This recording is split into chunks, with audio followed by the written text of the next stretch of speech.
Well, I have to kind of fast forward. I want to say around 2006, I started kind of opening my eyes to how the military wasn't really what I thought it was. And people approached me knowing what I did for a living and said, have you ever heard of chemtrails? Well, I hadn't. And that sparked my interest. So I went online and I looked at chemtrails. I saw a lot of, debunking, a lot of sites that were just kind of calling it a conspiracy theory. And I thought, well, geez, this is what I do for a living. Preventive health, making sure that people are not getting sick, especially in the workplace, and by things that we're doing that can affect, human health and the environment. To summarize it, in an attempt to debunk this conspiracy theory as I thought it was, I didn't debunk it. It literally changed my life. Like I said, this is hard for me because it's not easy standing here and telling my story. One day I was going through that computer system, which if you want to look it up, it's called an Air Force Form 3952. It is the approval of hazardous materials. I was finding tons and tons of large quantities of aluminum, barium, strontium in the forms of oxides and sulfates. And of course I knew that there's industrial processes you may not have heard of, but it's bead blasting, pneumatic sanding, shot peening. There is certain medias that's similar to that is used. However, I had already accounted for that. I would sit and look at this computer system and say, this shop wants to order this paint. I'm going to tie it to a task. We had to know what was being used, why it was being used, tracking it cradle to grave on how we were going to dispose of it to be compliant with OSHA and the EPA. One of the legal requirements in approving these is looking at what used to be called the material safety data sheet. On that sheet, it's going to list the manufacturer. It's going to list some maybe acquired personal protective equipment that needs to be used or some ways to mitigate the exposures. These electronic MSDSs did not have a manufacturer name. They were very vague. They almost looked to me like somebody had made it and scanned it into the system. So I asked the question, what is this being used for? I never got an answer, so I didn't approve it. And it sat there. And then the heat came down. Why aren't you? Are you behind on your 3952s? Only a select few of us did that. So I started asking questions. And at that point, my demonization began. I made my rank. I was decorated. I was a non-commissioned officer of the quarter. I won lots of awards. I had no reason for anyone to attempt to demonize me. So then I get moved over to the other Air Logistics Center. There's only 2 in the Air Force, which is in Warner Robins, Georgia. This kind of carried with me. And I thought, you know what?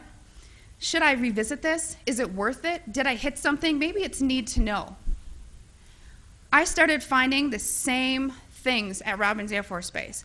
I was now doing some more investigation work. Part of what I did was to use a high volume air sampler to air sample up to, I'd say, a football field in about 10 minutes.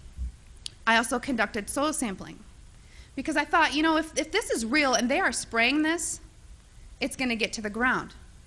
So I conducted air sampling, I conducted soil sampling, and I was getting high levels of these contaminants. When I started asking the question again under a new commander, I never in my life thought I would have somebody look me in the face and tell me, I am questioning you. Is there something wrong with you? You've been looking really depressed lately. I can put you under a mental evaluation for up to 120 days. Who would take care of your daughter? Because I was divorced at the time. As soon as I heard that, I knew. It validated everything I ever thought. And I thought, I've spent 9 years of my life trying to protect human health, and here we are violating law after law after law. Just sitting here, instead of protecting the people, we are poisoning the people. And I've never got up so much courage from that fear of being thrown in a cage, because when you're in the military, folks, you're a number. You are a number, and every aspect of your life is controlled. I was so lucky that my enlistment was coming up and I was supposed to re-enlist. I ran and did not look back, and I have been blowing the whistle and shouting ever since. And I left October 27th. 2010.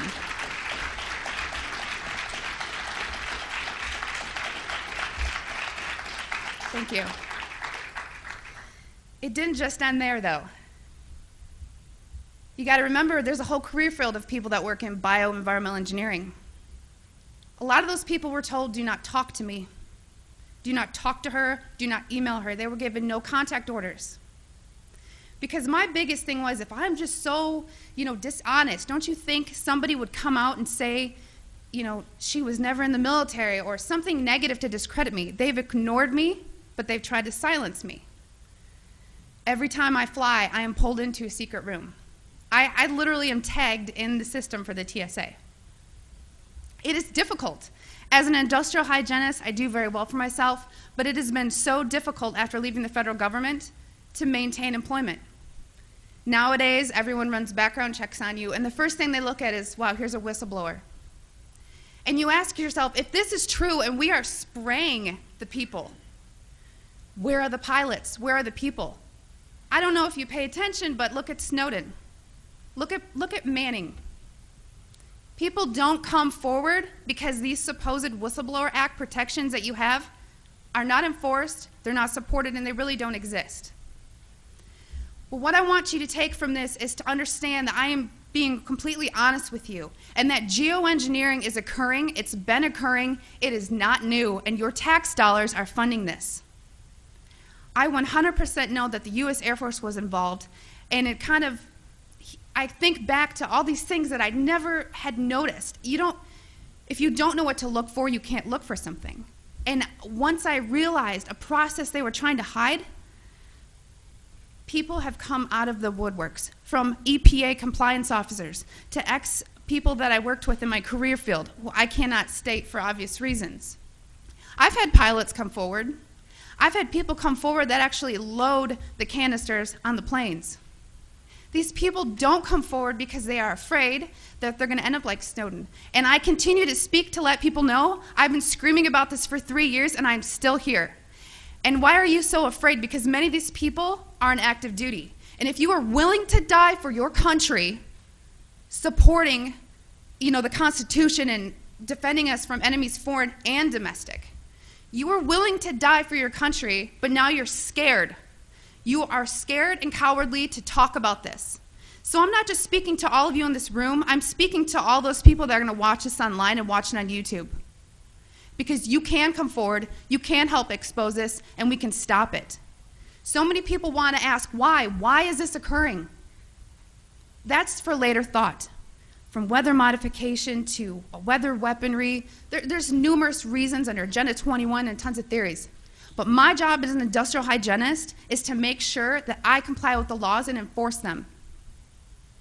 So it is unethical every day for all the other people that are out there that work in preventive health, or even physicians that aren't speaking about this.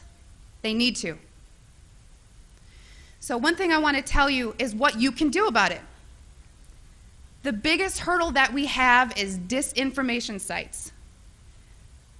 I never say them, but I'm going to today, so that you know if anyone ever gives these to you as a reference to debunk you, it's Metabunk and Contrail Science. Those are two websites that are ran by a government shill named Mick West. And he is a computer gaming programmer who tries to tell you about persistent contrails. So somebody who isn't even credentialed in chemistry or physics or ecology, none of that, is trying to tell you that you're crazy. Okay?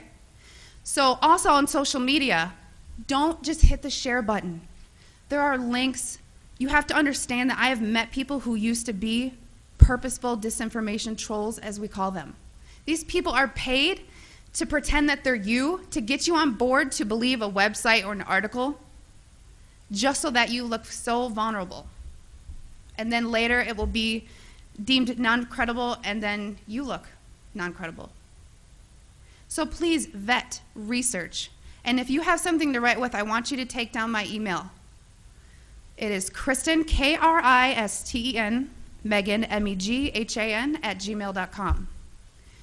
And by emailing me, I can give you some information for what I'm about to tell you.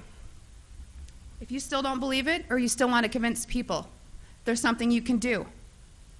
You can take a glass jar. It needs to be a glass jar, so there's no BPAs. Take a rain sample and take a snow sample. I tried to disencourage the soil sampling because everyone's background of where you live is different. Because a lot of the materials that are used in geoengineering are natural occurring in Earth, just not in the industrialized form that they are used. So if you take these rain samples and you take the snow samples, email me, because I cannot publicly tell you where to send them, because we've actually been blackballed by labs who refuse to run our samples. And a problem that is occurring is people are sending in rain samples to labs that don't realize how low the limit of detection needs to be, because these are nanoparticulates. They're very small. So if you email me, I can tell you where to send in your samples, and it's only around $50. That may be tough on some people, but it's way cheaper than maybe what you assumed.